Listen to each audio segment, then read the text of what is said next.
la BADR a officiellement saisi l'université de Tizi Ouzou pour la construction d'une passerelle.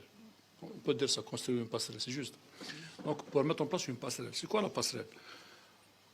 Le lait, on en parle depuis une vingtaine d'années, mais on n'est pas encore arrivé à mettre en place un modèle économique. Et là, la proposition de la BADR d'il y a quelques jours a été clairement posée. Il nous faut une passerelle avec l'université. Pourquoi? En fait, c'est un peu l'exemple du médecin. Quand on va chez un médecin, il nous donne une ordonnance, on va chez le pharmacien. On ne discute pas. Donc il nous faut un cadre neutre. Ce n'est pas une autorité, mais à la limite, on peut dire qu'elle est morale, parce qu'elle détient la science, elle détient la méthodologie, ce que nous n'avons pas, nous.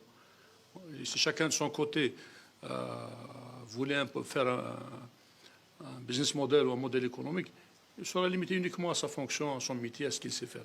Et là, on s'était dit non. On va essayer d'innover un petit peu. Quand on parle d'innovation, M. Cabin, on va innover. Comment?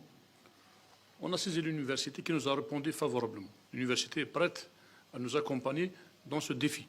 C'est un véritable challenge pour la région. Nous avons identifié les acteurs, nous avons identifié les produits, nous avons identifié les régions. Hier, on a parlé justement des bassins laitiers au niveau de la Oulaya Tizi Ouzou. On s'était dit que ces bassins laitiers, il est grand temps de les étudier. Il faut les mettre sous microscope pour pouvoir tirer la valeur ajoutée scientifique et pouvoir les dupliquer ailleurs.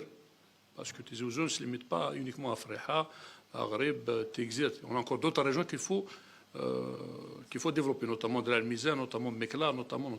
Ça, c'est aux universitaires et nos amis du mouvement associatif dédié à l'agro-industrie de se pencher sur la question. Donc l'intérêt de ce business model, c'est quoi? C'est qu'on a dit qu'on a identifié les acteurs, on a identifié les produits, on a identifié les éleveurs, les collecteurs, les unités de transformation. Maintenant, il faut mettre tout ça sur un document.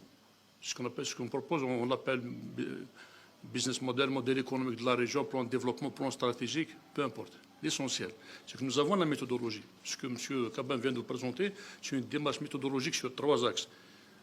Macro, méso et microéconomique. On va essayer de prendre ce modèle, on va essayer de le travailler, n'est-ce pas, M. Cabin? On va essayer de lui donner du sens. Nous avons des chiffres, chacun de nous ici a des chiffres, chacun de nous ici a une vision.